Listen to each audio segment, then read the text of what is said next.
आज की इस वीडियो में मैं आपको बताऊंगा वास्तविक संख्या यानी रियल नंबर।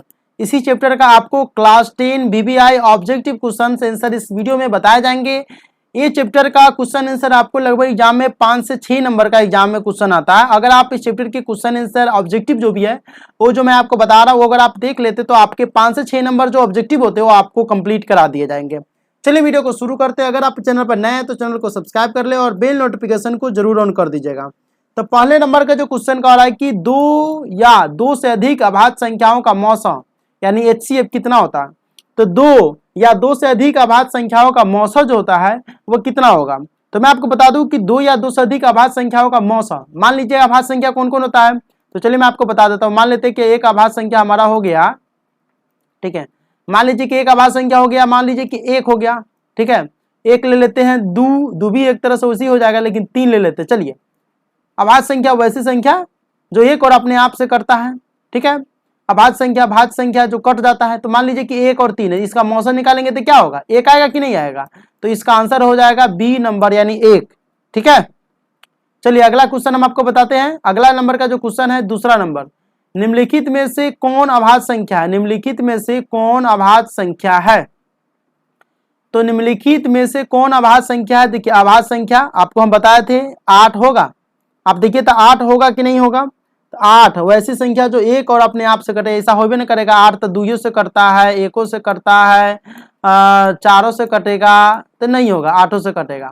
9 होगा ना, ये 1 से करता है, 3 से करता है, 9 से करता है, ये होबे नहीं करेगा। 11, हाँ 11 जो एक और अपने आप से कटे, तो 1 और 11 अपने आप से कटा है और 1 से कटा है। इसका मतलब निम्नलिखित में से कौन अभाज्य संख्या है। तो 11, इसका मतलब क्या हो जाएगा, 11 जो है इसमें अभाज्य संख्या। 15 नहीं होगा क्योंकि 1 से भी कटेगा, 3 से भी कटेगा, 5 से भी कटेगा। चलिए दूसरा नंबर भी आपको आंसर आ गया। दूसरा नंबर का आंसर सी है। तीसरा नंबर क्वेश्चन कह रहा है कि निम्नलिखित में कौन अभाज्य संख्या है। निम्नलिखित में कौन अभाज्य संख्या है, इसमें भी आपको बताना है। तो देखिए 15 अभाज्य संख्या नहीं है, 12 भी अभाज्य संख्या नहीं है, 75 भी अभाज्य संख्या नहीं। मतलब इसका आंसर क्या होगा, डी नंबर यानी 23, जो एक और अपने आप से कटता है, जो एक और अपने आप से करता है। तो इसका आंसर क्या हो जाएगा, डी। चौथा नंबर क्वेश्चन देख लेते हैं। यूक्लिड विभाजन एल्गोरिदम, यूक्लिड विभाजन एल्गोरिदम, ठीक है ना। 2 धनात्मक पूर्णांकों के निम्न में से किसे परिकलित करने की तकनीक है। तो यूक्लिड विभाजन एल्गोरिदम आपने पढ़ा होगा, इसमें से क्या होता। तो मैं आपको बता दूं कि यूक्लिड विभाजन एल्गोरिदम जो था 2 धनात्मक पूर्णांकों के निम्न में से किसे परिकलित करने की तकनीक है। तो ये बता दूं कि इसका आंसर जो होने वाला है वो जो होने वाला है मौसा, ये मौसा को परिकलित करता है। मौसा को क्या करता है, परिकलित करता है। ये थ्योरी है, आपको थ्योरी के रूप में इसके याद करना है, फॉर्मूला के रूप में आप इसे याद कीजिए, या फिर आप किसी भी तरह से इसे रट लीजिए। अगर आपको समझ में नहीं आता तो रट लीजिए, लेकिन आपको एग्जाम में इसका आंसर सही करके आना है तो आना है। चलिए तीसरा चौथा नंबर हो गया। 5वें नंबर का आता है 2 क्रमिक सम संख्याओं का HCF यानी मौसा क्या होगा। तो 2 क्रमिक मतलब लगातार सम संख्याओं का मौसा निकालना है। तो लगातार सम संख्याओं का मौसा निकालेंगे तो क्या होगा। तो मान लीजिए कि हम ले लेते हैं क्या कि लगातार सम संख्याओं का मौसा हमको निकालना है, तो 2 क्रमिक है, क्रम से लेना है। तो सम संख्याओं का HCF, तो मान लीजिए कि सम संख्या लेना है, एगो तो 2 हो गया, एगो 4 हो गया। अब इसका मौसा करेंगे तो मान लीजिए कि 2 से हम 4 में मौसा करते हैं, तो 2 दूना 4 डायरेक्ट कट जाएगा ना। तो 4 डायरेक्ट कट गया, मतलब इसका मौसा कितना हो गया, 2। तो ऑप्शन क्या है आपका, बी नंबर। ऑप्शन क्या हो जाएगा, बी नंबर। कहता है कि 2 क्रमिक सम संख्या, तो 2 ले लिए, 4 ले लिए, 6 ले लिए, सब सम संख्या है। तो 2 से 4 में हम क्या किए, मौसा किए, तो 2 मरतबे कट गया, 4 से 4 मतलब मौसा कितना हो गया, 2। तो 5 का आंसर क्या हो जाएगा, बी नंबर। 6 नंबर कहता है कि निम्न में कौन अभाज्य संख्या है। 6 नंबर कहता है कि निम्न में कौन अभाज्य संख्या है। तो अभाज्य संख्या के बारे में आपको बता दिए, निम्न में कौन अभाज्य संख्या। तो आप जानते हैं कि 8 नहीं होगा, भाज्य है, 9 नहीं होगा, भाज्य 11 तो अभाज्य संख्या होगा। इसके बारे में आपको बताए थे। चलिए 7वें नंबर क्वेश्चन देख लेते हैं कि संख्याओं 25 और 50 के HCF यानी मौसा और लौसा का गुणनफल क्या होगा। तो संख्या 25 और 50 के HCF यानी मौसा और लौसा दोनों निकालना है। तो 25 और 50 के मौसा और लौसा दोनों निकालना है। तो मैं आपको बता दूं कि इसका आंसर क्या होने वाला है। तो चलिए हम आपके सामने निकालते हैं 25 और 50 के मौसा और लौसा। तो 25 इसका करेंगे तो क्या हो जाएगा, 5 गुने 5, ठीक है। 50 का करेंगे तो क्या होगा, तो 50 का करेंगे तो 2 गुने 5 गुने 5 हो जाएगा, ठीक है ना, यही ना होगा। अब हमको मौसा आता है, मौसा और लौसा का गुणनफल ज्ञात करने के लिए। तो लौसा क्या होता है, जो दोनों में कॉमन है। तो दोनों में कॉमन क्या है, 5 5 दोनों में कॉमन है, तो ये क्या हो गया, ये हो गया क्या, मौसा हो गया। तो मौसा मतलब यहाँ पर मौसा कितना हो गया आपका, ये हो गया 25, मौसा कितना हो गया 25 हो गया, ठीक है। अब कह रहा है लौसा, तो लौसा निकालने के लिए क्या करेंगे, तो देखिए आपको लौसा और मौसा का गुणनफल निकालने के लिए कह रहा है 7 नंबर क्वेश्चन में। तो 7 नंबर क्वेश्चन में लौसा और मौसा का गुणनफल, तो आप देखिए लौसा निकालने के लिए हम क्या करेंगे, तो इसमें 5 का सबसे ज्यादा संख्या क्या है, 5 का 2 है, तो 25, इसमें 5 का पावर कितना है, इसमें भी 5 का पावर 2 है, तो इसमें भी 5 का पावर 2 है, इसमें 5 का पावर 2 है, तो कितना हो जाएगा, तो इसमें हो जाएगा आपका, गुना करके आपको हम बताते हैं। तो चलिए हम यहाँ पर देख लेते हैं। तो ये तो मौसा हो गया। अब लौसा निकालने के लिए क्या करते हैं, इसका बड़ा वाला संख्या, तो इसमें क्या है 50 25 है, तो 25 ले लिए, ठीक है, दोनों में 5 5 का, इसमें क्या है 2 है, तो 2 ले लिए, तो कितना हो जाएगा 25 दूना 50। अब 50 को अगर हम 25 से गुना करें तो 25 पंचे 125, यानी 125, एगो जीरो बैठाइए, तो कितना हो गया 12 से 50, 12 से 50 देखिए कौन में है, ये बी नंबर में, तो इसका आंसर क्या हो जाएगा 12 से 50, यानी बी नंबर इसका आंसर हो गया, ठीक है। तो 7 का आंसर कितना हो गया, बी नंबर। चलिए 8वें नंबर का देख लेते हैं कि 6/15 का दशमलव प्रसार क्या होगा, शांत होगा कि अशांत होगा कि आवर्ती होगा, मतलब इनमें से कोई नहीं। तो चलिए 6/15 है, तो 6/15 का हम आपको निकाल करके दे दे कि तो 6 का क्या हो जाएगा 2 गुने 3 होगा, 6 का 2 गुने 3, और 15 का 3 गुने 5, तो 3 से 3 कट जाएगा, इसका मतलब 2/5। तो मैं आपको बताया था कि शांत का मतलब क्या होता है कि वैसी संख्या जो p/q के रूप में हो और जिसमें p का पावर यानी p/q के रूप में हो, जिसमें 2 और 5 आए, जिसमें 2 और 5 आ जाएगा तो वो शांत के रूप में आ जाता है, p/q के रूप में हो, ठीक है, और उसका पावर जो है 2 में या 5 में हो, ठीक है। तो p/q के रूप में हो गया, और 2/5 मतलब 2 और 5 उसमें आए, 2 और 5 के अलावा कोई भी चीज आता है तो अशांत हो जाता है, तो 2/5 आया मतलब शांत हो गया, ठीक है। अब देख लेते हैं 9वें नंबर क्वेश्चन। 9वें नंबर है, कह रहा है कि 6 से 25 के अभाज्य गुणनखंड में 5 का घात कितना होगा, तो 6 से 25 का हम अभाज्य गुणनखंड यहीं पर निकालते हैं, चलिए आपको सामने निकाल देते हैं। तो ये हो जाएगा कितना, 5 से लगेगा, ठीक है, ये जो है आपका 5 से लगेगा, 5 का 5, 1 2 5 दूना 10, 50 25, ठीक है। ये हो जाएगा 25 पंचे 125, 25 का कितना हो जाएगा 5 25, मतलब 5 इसमें क्या होगा 1 2 3 4, मतलब 5 की पावर 4, तो 5 के घात कितना होगा 4, इसका ऑप्शन कितना हो जाएगा 9 का जो ऑप्शन होगा वो हो जाएगा आपका डी नंबर, ठीक है। चलिए 10वें नंबर क्वेश्चन देख लेते हैं। क्या एक परिमेय और अपरिमेय संख्याओं का गुणनफल अपरिमेय संख्या हो सकती है। तो देखिए कह क्या रहा है उसको हम यहीं पर प्रूव करते हैं कि 10 नंबर जो क्वेश्चन कह रहा है कि क्या एक परिमेय संख्या था, मान लीजिए कि एक परिमेय संख्या ले लेते हैं, तो परिमेय में मान लीजिए कि परिमेय संख्या किसे कहते हैं, वैसे संख्या जो p/q, मान लीजिए 2 हमारा परिमेय हो गया, ठीक है, और अपरिमेय ले लेते हैं एक बारी 2√2, ठीक है, 2√2 ले लेते हैं। अब देखिए कि इसको हम अगर हम गुना कर दे, चाहे सीधे √2 ले ले चाहे 2√2 ले ले, गुना करेंगे तो क्या हो जाएगा, मान लीजिए कि तो इसमें गुना करेंगे तो क्या हो जाएगा, तो इसको मान लीजिए कि आपको गुना करने में प्रॉब्लम होगा तो आप आसान से कर सकते हैं, 2 दूना 4√2 हो जाएगा। लेकिन मान लीजिए कि ये एक परिमेय संख्या एक अपरिमेय संख्या है, तो एक परिमेय संख्या ले लीजिए और कुछ ले लीजिए, ठीक है, तो गुणनफल अपरिमेय हो सकती है, तो गुणनफल अपरिमेय होगा, ठीक है। आप कभी कभी जो है गुणनफल अपरिमेय भी नहीं होगा, तो मान लीजिए कि परिमेय है, ठीक है, तो परिमेय मान लीजिए कि 2 ले लिए ठीक है, अपरिमेय ले लिए तो अपरिमेय संख्या क्या हो जाएगा रूट में हो जाएगा, मान लीजिए कि रूट में हम ले लेते हैं कोई भी संख्या, ये 25 ले लिए, ठीक है, तो 2 गुने 25 का परिमेय करेंगे तो ये अपरिमेय है, लेकिन इसको बाहर निकालेंगे तो क्या हो जाएगा 5, तो 5 दूना 10, मतलब कभी कभी ये परिमेय भी आएगा कभी कभी अपरिमेय भी आएगा। तो 10 का आंसर क्या होगा, 10 का आंसर होगा सी, यानी दोनों, इसका जो है आंसर क्या एक परिमेय संख्या और अपरिमेय संख्या गुणनफल अपरिमेय हो सकती है, तो दोनों भी हो सकता है, लेकिन मेरे अनुसार से तो इसका आंसर नहीं होना चाहिए, ठीक है।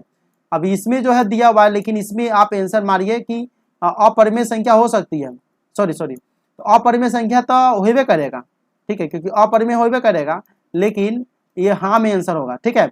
इसका आंसर जो है आप दोनों दिया हुआ है, लेकिन बुक में भी दोनों दिया हुआ है, हो सकता है कि बुक वाला गलती कर दिया हो, लेकिन अगर आप देखें तो दोनों भी हो सकता है, लेकिन अगर आपको दोनों नहीं रहेगा तो उस केस में आप हाँ वाले पर आंसर मारेंगे। चलिए निम्नलिखित में कौन अपरिमेय संख्या है, तो देखिए निम्नलिखित में कौन अपरिमेय संख्या है? तो देखिए एक है, पहला नंबर है 64/√34 तो आप जानते हैं कि 64 किसका वर्गमूल है? 64 है 8 का, 8/36, 8/6 होगा तो परिमेय हो गया।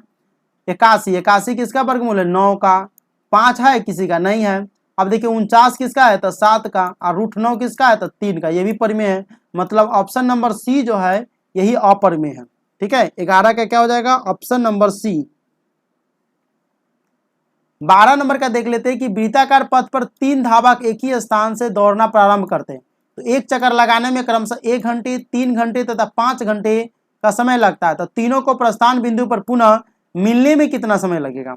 मिलने में समय लगेगा तो देखिए 3 धावक है, एक ही जगह से भागा है तो फिर मिलने पर क्या होगा? तो 1 घंटा, 3 घंटा, 5 घंटा, तीनों का एलसीएम निकालिए। 1 घंटा, 3 घंटा, 5 घंटा, इसका एलसीएम निकालिएगा। एक का कोई वैल्यू नहीं रहा तो 3 × 5 = 15, 3 × 5 = 15, 15 है इसमें देखिए तो हाँ है। तो इसका आंसर क्या हो जाएगा? डी हो जाएगा, 3 × 5 = 15। ठीक है, 15 घंटे। √3 क्या है? तो मैं आपको बता दूं कि जिसका वर्गमूल नहीं निकल सकता है तो √3 का वर्गमूल नहीं निकलेगा तो √3 क्या होगा? परिमेय होगा कि प्राकृत संख्या होगा कि अपरिमेय होगा कि इनमें से कोई नहीं? आप लोग भली बात ही जानते हैं, इसका आंसर आप लोग खुद दे सकते हैं। तो मैं आपको बता दूं कि √3 क्या है।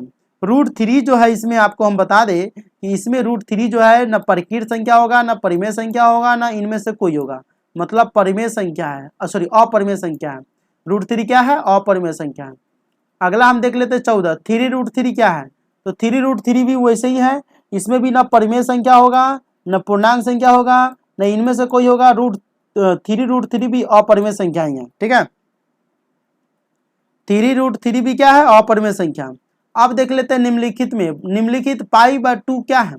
तो देखिए 15 नंबर का क्वेश्चन है π/2। पाई जो है वैसे अपरिमेय होता है, लेकिन π/2 जो होता है वो भी अपरिमेय। पाई जो होता है, देखिए पाई क्या होता है कि एक अपरिमेय संख्या होता है।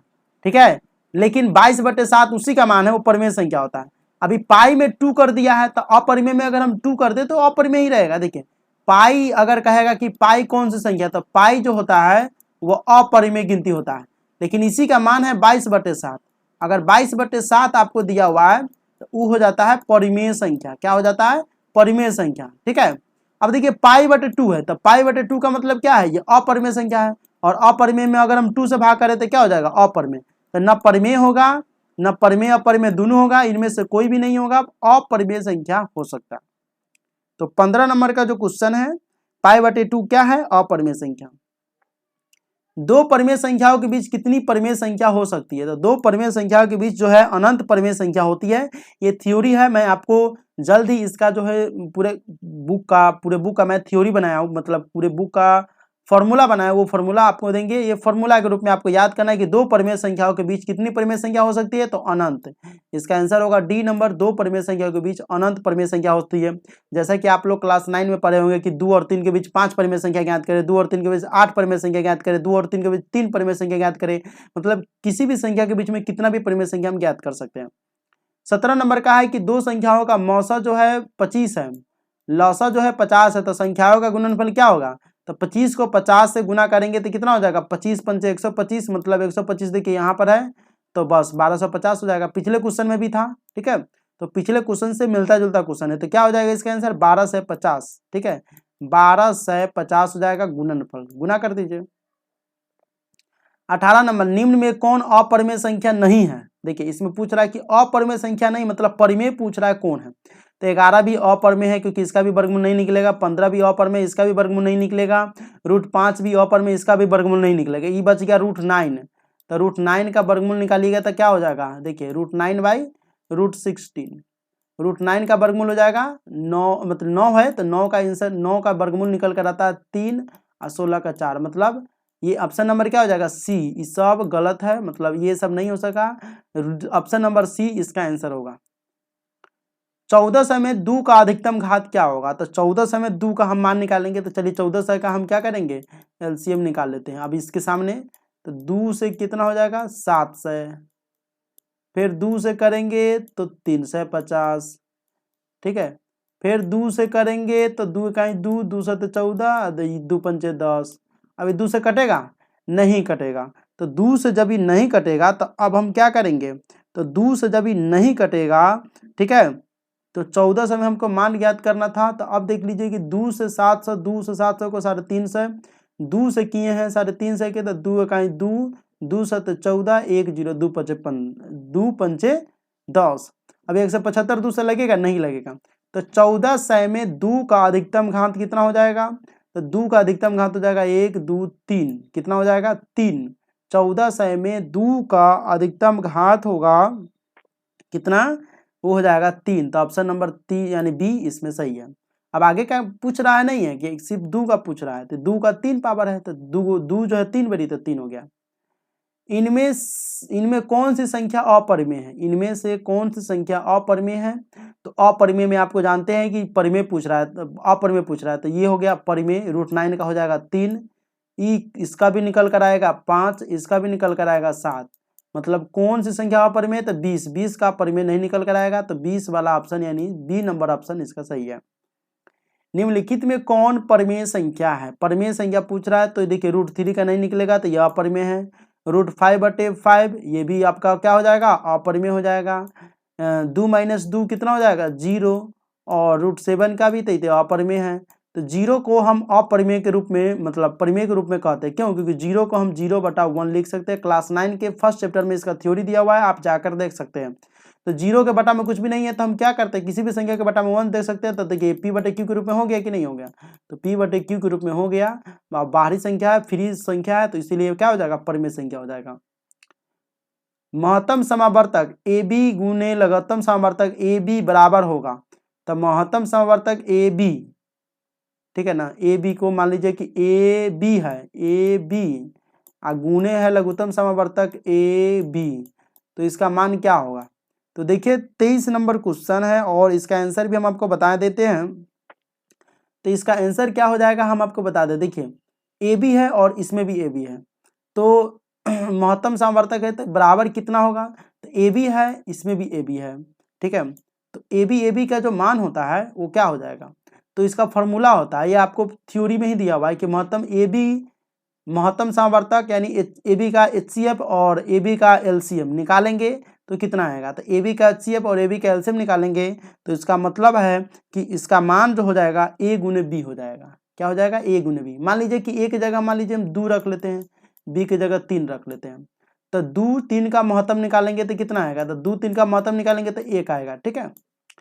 अब देखिए अब लघुत्तम समावर्तक, तो 2 3 का लघुत्तम निकालेंगे तो कितना होगा, तो 2 3 का लघुत्तम निकालेंगे तो कितना होगा, तो 2 3 का 6। अब 6 और 1 का क्या करेंगे हम करेंगे, तो 6 आ गया, तो 6 का मतलब क्या है 2 3, 2 गुने 3।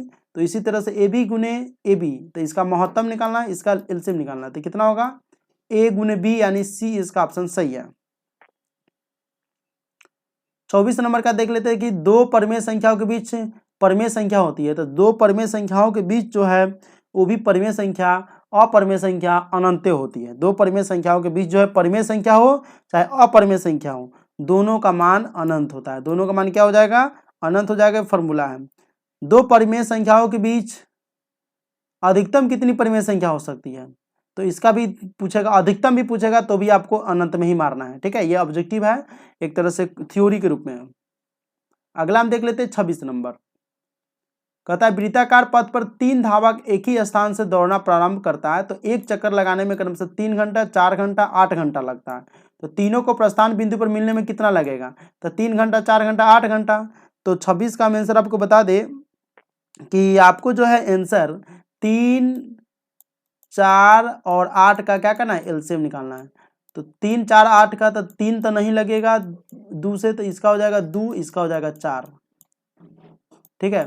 2 से 3 3 रह जाएगा, 2 का 2 2 दूना 4। अब कितना हो जाएगा 2 दूना 4 दूना 8 और 3 24, मतलब 24 घंटा इसका आंसर हो गया डी नंबर। √3 क्या है, √2 क्या है, तो √2 एक क्या है, अपरिमेय संख्या है, ठीक है। √2 एक अपरिमेय संख्या है। अब हम आपको बता देते हैं 28 नंबर, x² - 5x + 4 = 0, तो x का मान कितना होगा, तो इसमें x का मान निकालना है, तो x का मान निकल कर आएगा आपका, ठीक है। तो 4 इकाई 4 और 4 में 1 जोड़ेंगे तो 5, यानी x का मान हो जाएगा इसके आसपास में। तो 28 का आंसर आपको निकालना है, तो 28 का आंसर पूर्णांक में निकल कर आएगा। ठीक है, आप निकाल सकते हैं। यहाँ पर आपको गुणनखंड तोड़ना है, x² - 5x + 4 के अनुसार से। ठीक है, गुणनखंड तोड़िएगा तो आपका निकल कर आएगा। ये क्या 1 2 1 2 1 2 1 2 डैश डैश डैश लास्ट तक ले है, तो 29 का ये आंसर कितना हो जाएगा, तो डैश डैश। ये इसमें क्या होता है कि ये जो होता है ये अपरिमेय होता है। इस तरह के अनंत वाला संख्या होता है उसमें अपरिमेय होता है, ये थ्योरी का रूल है। 30 नंबर, निम्नलिखित में कौन परिमेय संख्या है। तो 30 नंबर में देख लेते हैं कि निम्नलिखित में कौन परिमेय संख्या है। तो परिमेय संख्या का मतलब देखिए 2 - √3 अपरिमेय है, √5 अपरिमेय है, √6 अपरिमेय है। अब इसमें जो सी नंबर दिया हुआ है 2√3/√3 आपको ऑब्जेक्टिव के रूप में भी दिया जाता है, तो √3 से √3 कटेगा तो कितना हो जाएगा, 2 हो जाएगा। तो इस तरह से मैं आपको टोटल 30 क्वेश्चन थे, 30 के 30 क्वेश्चन आपको करा दिया हूँ। वीडियो पसंद आया तो वीडियो को लाइक करें, अपने दोस्तों में शेयर करें और इस वीडियो को अधिक से अधिक वॉच टाइम बढ़वाएं ताकि जल्द से जल्द चैनल मोनेटाइज हो जाए।